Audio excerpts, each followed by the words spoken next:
Ang pagtatayo ng toldang sambahan. Ika-40 kabanata. Sinabi ng Panginoon kay Moises, "Itayo mo ang toldang sambahan na tinatawag ding toldang tipanan sa unang araw ng unang buwan.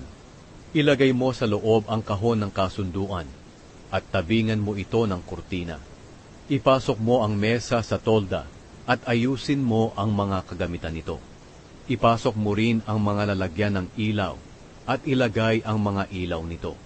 Ilagay mo ang mga gintong altar na pagsusunugan ng insenso sa harap ng kahon ng kasunduan. At ikabit ang kurtina sa pintuan ng tolda. Ilagay mo ang altar na pagsusunugan ng mga handog sa harapan ng pintuan ng toldang sambahan na tinatawag ding toldang tipanan. Ang planggana ay ilagay sa pagitan ng tolda at ng altar, at lagyan ito ng tubig. Ilagay ang mga kurtina sa bakuran ng tolda, pati ang kurtina sa pintuan ng bakuran.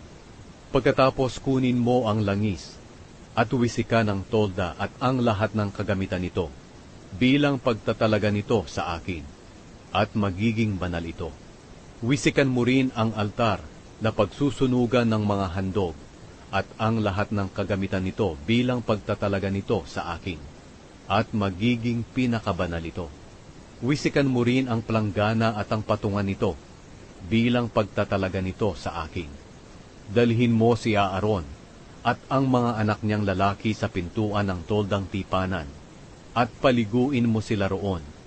Ipasuot mo kay Aaron ang banal na mga damit, at italagas siya sa akin sa pamamagitan ng pagpapahid sa kaniya ng langis, para makapaglingkod siya sa akin bilang pari.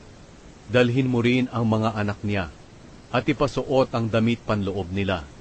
Pahiran mo rin sila ng langis gaya ng ginawa mo sa kanilang ama, para makapaglingkod din sila sa akin bilang mga pari sa lahat ng susunod pang mga henerasyon. Ginawa ni Moises ang lahat ng iniutos sa kaniya ng Panginoon, kaya itinayo ang toldang sambahan noong unang araw ng unang buwan. 2 taon iyon ng paglabas nila ng Ehipto. Ganito itinayo ni Moises ang tolda. Inilagay niya ang mga pundasyon, balangkas, biga at haligi. Inilatag niya ang tolda at pinatungan niya ng pantaklob.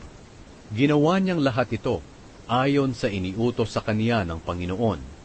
Pagkatapos, ipinasok niya sa kahon ang malalapad na batong sinulatan ng mga utos ng Diyos, at isinuksok niya sa argolya ng kahon ang mga tukod na pambuhat, at tinakpan ito. Ipinasok niya ang kahon sa loob ng toldang sambahan, at isinabit ang kurtina para matakpan ang kahon ng kasunduan, ayon sa iniutos ng Panginoon. Inilagay niya ang mesa sa loob ng tolda sa bandang hilaga, sa labas ng kurtina. At inilagay niya sa mesa ang tinapay na inihahandog sa presensya ng Panginoon. Ginawa niyang lahat ito ayon sa iniutos ng Panginoon. Inilagay din niya ang lalagyan ng ilaw sa loob ng tolda sa harapan ng mesa sa bandang timog. At inilagay niya ang mga ilaw nito sa presensya ng Panginoon. Ginawa niyang lahat ito ayon sa iniutos sa kanya ng Panginoon. Inilagay din niya ang gintong altar sa loob ng tolda sa harapan ng kurtina, at nagsunog siya ng mabangong insenso sa altar. Ginawa niyang lahat ito ayon sa iniutos ng Panginoon. Ikinabit din niya ang kurtina sa pintuan ng tolda, at inilagay niya malapit sa pintuan ang altar na pinagsusunugan ng mga handog. Pagkatapos nag-alay siya sa altar na ito ng mga handog na sinusunog at mga handog bilang pagpaparangal sa Panginoon. Ginawa niyang lahat ito ayon sa iniutos sa kanya ng Panginoon. Inilagay din niya ang planggana sa pagitan ng tolda at ng altar. Nilagyan niya ito ng tubig para paghugasan. At naghugas sina Moises, Aaron, at ang mga anak niyang lalaki ng mga kamay at paa nila. Maghuhugas sila kapag pumapasok sa tolda o kapag lalapit sila sa altar. Ginawa nilang lahat ito ayon sa iniutos ng Panginoon kay Moises. Pagkatapos, inilagay ni Moises ang mga kurtina ng bakuran na nakapaligid sa tolda at altar, pati ang kurtina sa pintuan ng bakuran. at natapos ni Moises ang lahat ng gawain niya. Ang makapangyarihang presensya ng Panginoon. Pagkatapos ng lahat ng ito, binalot ang toldang tipanan ng makapangyarihang presensya ng Panginoon na nasa anyo ng isang ulap.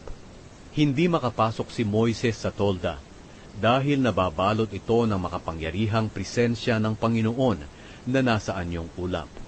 Kapag pumaitaas ang ulap mula sa tolda at umalis, umaalis din ang mga Israelita sa pinagkakampuhan nila. Pero kung hindi rin sila umaalis.